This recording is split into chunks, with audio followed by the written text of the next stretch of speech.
Bom dia, galerinha. Então, a gente vai dar continuidade no nosso conteúdo, ok? Agora a gente vai falar de fenômenos ondulatórios. Quem faz parte desses fenômenos ondulatórios? Na acústica, tá? Então, a gente tem a reflexão, a ressonância e o efeito Doppler. O que é cada um deles? Bora lá? Reflexão. Quando as ondas sonoras atingem um obstáculo fixo, como uma parede, elas sofrem reflexão com inversão de fase. Ou seja, a onda sonora, o carinha aqui tá gritando, são essas ondas vermelhinhas aqui. Quando essas ondas vermelhinhas batem nas rochas aqui, elas voltam invertendo a fase, ok?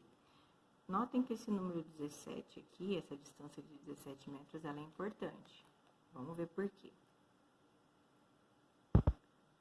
Então, olha só, aqui tem um outro desenho dizendo da questão da fonte emissora, bate no objeto e volta. Então, olha só, a onda original é essa verdinha, que é a que saiu da minha fonte emissora, bateu no obstáculo, no objeto, e voltou com essa rosinha aqui, que é a onda refletida, que a gente vai ver que vai ser o eco. Ou não. Vamos ver o que é. Olha só. Eco e reverberação são fenômenos ondulatórios que estão relacionados com a reflexão das ondas sonoras e com o intervalo de tempo necessário para a percepção do som refletido por um obstáculo qualquer. A reverberação é um fenômeno que deve se evitar em locais onde se deseja executar gravações musicais. Vocês vão entender por quê. O eco, por sua vez, é utilizado na ecolocalização dos animais. Para eu entender o que é isso, qual é a diferença entre eco e reverberação, eu preciso entender isso aqui, ó. Persistência sonora. O que é isso? É o mínimo, o menor intervalo de tempo necessário para que o nosso ouvido distingua o que é som emitido por uma fonte e por outra, ou seja, é a capacidade do nosso ouvido distinguir a diferença de sons emitidos por fontes diferentes, ok? Caso as ondas produzidas por fontes distintas atinjam o nosso ouvido, nosso aparelho auditivo, em um tempo menor a essa persistência sonora, a gente não consegue separar, não consegue entender que são duas fontes. A gente acha que é a mesma. E essa persistência sonora, ela tem um tempo, que é de 0,1 segundos. Então, para sons que o nosso ouvido recebe em intervalos maiores que 0,1, a gente tem a capacidade de separar. Isso aqui foi emitido por uma fonte, por um violão, por exemplo, e esse outro som foi emitido por um piano. Beleza, a gente conseguiu separar quais são as fontes. Agora, se os dois sons foram emitidos num intervalo de tempo menor do que esse 0,1 segundos, a gente vai entender como sendo o som de uma fonte só, ok? Então, olha só. Ainda sobre a reflexão, agora a gente vai distinguir um pouquinho melhor a questão da reflexão, do eco e da reverberação. O eco vai acontecer em locais maiores, com espaços maiores, como por exemplo uma caverna grande que a gente entra e fala olá, olá. A gente consegue ouvir a diferença desses sons, por quê? Porque ele vai acontecer em um espaço de tempo maior do que 0,1 segundos. Então, a gente consegue ouvir claramente olá, olá, olá, ok? Se a gente fizer o cálculo, a gente vai pegar o quê? A velocidade do som, que é de 340 metros por segundo, e pensar que esse 0,1 segundos é o tempo da fonte emitiu o som, então saiu da minha boca o olá, esse olá bateu na parede da caverna e voltou. Então, esse 0,1 segundos é o tempo para o som sair da minha boca, bater no obstáculo e voltar, ou seja, vai e volta. Então, se eu quiser considerar só o tempo para ir, não vai ser 0,1, vai ser 0,5, 0,05, ok? Então, olha só, vocês têm aí na apostila de vocês esse cálculo. Olha só, velocidade não é espaço por tempo? Se a velocidade do som é 340 metros por segundo, a distância, eu preciso saber qual é a distância que eu tenho que ter para que isso seja eco, considerado eco. Para que seja considerado eco, o tempo para ir e voltar tem que ser 0,1 segundos. Então, o tempo só para ir, 0,05, ok? Fazendo esse produto aqui, 17 metros. Ah, então o eco vai acontecer se você tiver uma distância das paredes que vão refletir, por exemplo, na caverna, mais do que 17 metros. Se não for isso, se for menor do que 17 metros, não vai acontecer o eco. Vai acontecer a reverberação, que nada mais é do que essa reflexão da onda sonora que saiu da fonte, bateu no objeto e voltou refletida num espaço menor de tempo do que 0,1 segundos, ou numa distância menor do que 0,17, ou do que 17 metros, ok? Então, assim, por isso que a gente colocou aqui, que lá nos estúdios sonoros, você tem um espaço pequeno, certo? Vocês já foram gravar lá em estúdio, vocês sabem como é que é. É pequeno.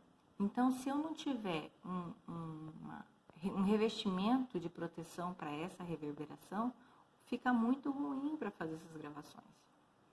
Vocês já sabem, a gente já comentou sobre isso.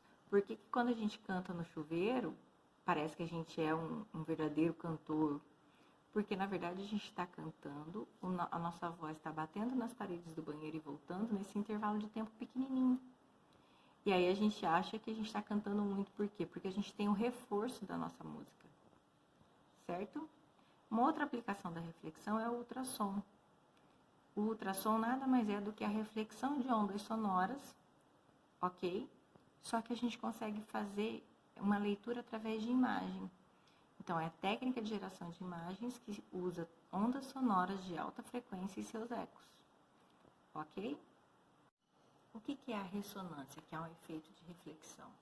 Eu vou falar um pouquinho sobre ressonância mecânica e vocês vão verificar a aplicação na ressonância na acústica. Então, ela ocorre quando um corpo recebe pulsos energéticos com frequência igual a uma das suas frequências naturais. Isso faz com que ele passe a ter amplitudes cada vez maiores. Olha só. Quando a gente empurra um balanço de uma criança, o balanço tem a sua frequência natural, certo? Quando a gente empurra, a gente aumenta a amplitude dessa frequência. Olha lá. A gente tem aqui uma onda, vamos supor que é a frequência de vibração normal, natural, de um balanço. Quando a gente empurra, olha o que acontece com a amplitude. A gente vai somar a amplitude natural do balanço com a amplitude que eu estou provocando ao balançar, ao empurrar o balanço. Então, olha como essa amplitude aumentou, ok? Então, a gente tem uma frequência, a gente aplica uma mesma frequência natural, uma frequência igual à frequência natural das coisas. É o que aconteceu lá em Tacoma. Lembra que a gente viu o vídeo da ponte sendo destruída? Por quê? O vento começou a balançar muito ela. Essa aqui é a ponte que caiu, certo? A primeira ponte. E aqui reconstruíram uma nova ponte do lado da outra. Eles não quiseram destruir essa aqui para ficar como recordação do que aconteceu, do defeito de engenharia, ok? Além desse exemplo de Tacoma, a gente tem a questão das taças, que a gente sempre vê em filmes, em desenhos animados, né? O que acontece na ressonância acústica? Ela é como na mecânica. Ela pode causar efeitos em objetos que vibram, como, por exemplo, a partir de um copo de vidro, ao estimulá-lo com ondas sonoras com frequência de ressonância do copo. Então, olha só, o copo tem uma frequência natural, e aí vem um cantor lá, um cantor lírico, uma cantora lírica, que consegue cantar uma música na mesma frequência que a frequência natural do copo. As duas frequências se somam e o resultado é isso aqui. É esse estilhaço de cristais, ok? Efeito Doppler. O que é isso? Efeito Doppler, ele está relacionado ao que a gente sente de som quando a gente se aproxima de uma fonte sonora, quando a gente se afasta de uma fonte sonora. Por exemplo, você está numa festa, você chega muito perto da caixa de som, você vai ter uma sensação. Quando você se afasta dessa caixa de som, você tem outra sensação. Quando você está parado, por exemplo, na rua, está parado, e de repente passa uma ambulância com a sirene ligada. Conforme essa ambulância vai chegando perto de você, você vai ouvindo esse som cada vez mais forte. Conforme a ambulância vai saindo de perto de você, você vai sentindo que o som vai ficando cada vez mais suave. Por que acontece isso? Bora lá? Eu coloquei aqui tudo que vocês têm na apostila, certo? Então, eu vou passar rapidamente porque eu vou encaminhar esse slide para vocês. Mas eu fiz aqui, eu construí o passo a passo, porque eu acho que é mais fácil para explicar para vocês. Então, olha só. Quando o observador se aproxima da fonte, olha o que a gente tem. Meu desenho lindo, tá? A gente tem aqui a trajetória, tá vendo que nesse sentido ela é positiva. A gente tem a velocidade do observador é maior que zero, por quê? Porque o sujeito aqui, ele tá andando para chegar perto do som que tá fazendo barulho, que é o carro que tá fazendo barulho. Só que o carro tá parado. Então, olha só, a velocidade da fonte é zero. Mas o carro, vamos supor que seja uma ambulância, tá com a sirene ligada, tá emitindo ondas sonoras com essa determinada frequência. O que acontece? Bom, eu vou ter que entender que a velocidade aparente vai ser a velocidade do observador mais a velocidade do som, ok? A velocidade aparente, a gente sabe que a gente calcula. Como é que calcula a velocidade de som? É lambda vezes frequência, ok? Então, a velocidade aparente vai ser lambda vezes a frequência aparente. Ajeitando isso aqui, olha lá. Então, eu troquei. Deixa eu focar de novo. Foca. A velocidade aparente eu troquei por lambda vezes frequência aparente, ok? Então, isso é igual à velocidade do observador mais a velocidade do som. Voltando, aplicando essa mesma fórmula aqui, a velocidade do som não é o comprimento da onda vezes a frequência? Só fazendo a multiplicação cruzada aqui, isolando lambda, eu tenho que lambda é velocidade do som sobre a frequência. Vou colocar isso aqui no lugar do lambda, certo? Então, olha lá, no lugar do lambda, velocidade do som sobre a frequência, vezes a frequência aparente, mais velocidade do observador, mais velocidade do som. Isolando a frequência aparente, eu vou passar isso aqui tudo para cá, dividindo. Passar uma fração dividindo, ter uma fração dividindo, é o mesmo que inverter ela, tá vendo? Eu vou inverter ela e multiplicar. Então, o que era velocidade do som sobre frequência, passou para cá como frequência sobre velocidade do som, porque eu inverti, ok? Multiplicando a velocidade do observador pelo som. Só dando uma ajeitada aqui, eu coloquei velocidade do som mais a velocidade do observador. Só troquei aqui a ordem, por quê? Para ficar um padrão para as outras, tudo bem? Agora aqui, no segundo caso, e quando o observador está se afastando, então a velocidade dele é negativa, menor do que zero, por quê? Porque aqui para a direita tem o sentido crescente da trajetória. Então, nesse caso, a fonte está parada, a velocidade é zero. O que a gente tem?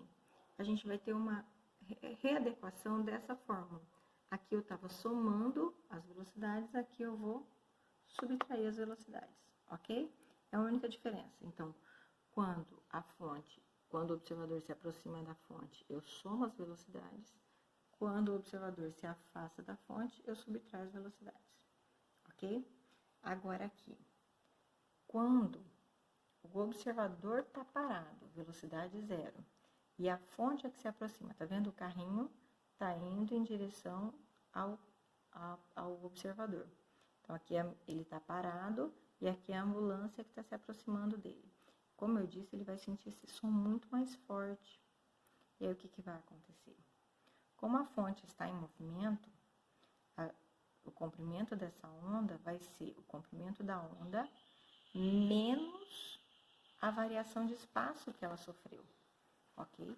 Porque, olha só, o comprimento da onda vai ser isso aqui, menos o que ele andou, menos o que ele deslocou, certo? Mas, só pra gente organizar aqui, eu sei que velocidade é ΔS sobre ΔT, certo? Multiplicando cruzado, então, isolei o ΔS, é velocidade vezes ΔT, com o meu Tzinho aqui, tá? ΔT. Então, a velocidade, o espaço da fonte, o espaço percorrido pela fonte é velocidade vezes tempo. Esse tempo eu coloquei como período para que isso aconteça. Então, eu vou trocar aqui. Olha lá, velocidade aparente é lambda menos a velocidade da fonte vezes o período. Organizando essa bagaceira aqui, lembra que lá atrás a gente viu que lambda aparente é velocidade do som sobre frequência aparente? E lá em cima a gente viu também que esse lambda é velocidade do som pela fonte? Então, menos a velocidade da fonte vezes o período. Mas período não é o inverso da frequência? Olha o que a gente tem aqui. Ok? O que eu vou fazer aqui? Na apostila ela vai direto. Eu fiz o passo a passo que talvez fique mais fácil para vocês entenderem. Tá? O que a gente fez? Tirei o mínimo múltiplo comum aqui. Então, MMC é frequência aparente vezes frequência. Ok? Frequência aparente vezes frequência. Dividiu por isso sobre a frequência vezes VS, VS vezes frequência.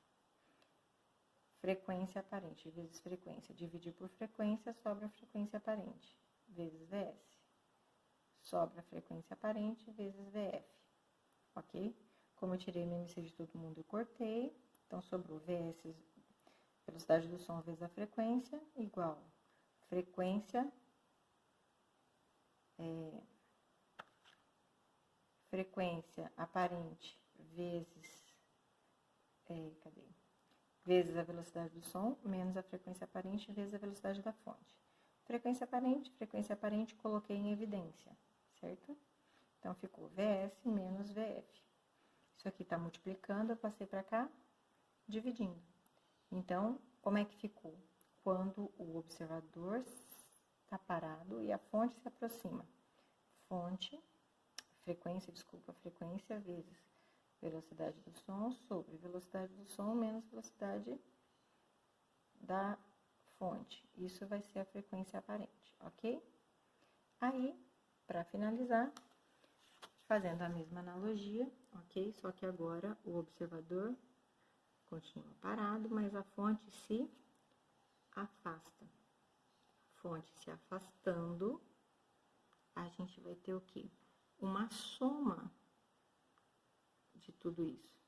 Uma soma do comprimento da onda mais o espaço que ela percorreu. Então, a gente pega a partir daquela fórmula que a gente acabou de desenvolver e o que a gente tem é que aqui embaixo, ao invés de subtrair, a gente vai somar, ok? Então, generalizando, o que a gente tem? Essa é a fórmula geral. Então, professor, eu tenho que decorar 4 fórmulas. Não, você vai ter que entender uma fórmula só. Olha só. Quando o observador está parado, V0, VO, que é a velocidade do observador, é 0. Então, você tem só VS. Se a fonte se aproxima, é menos. Se a fonte se afasta, é mais. Se a fonte estiver parada e o observador é que vem até a fonte, o que você vai ter? Essa velocidade da fonte é nula. Então, se o observador se aproxima, soma. Se o observador se afasta, subtrai, ok?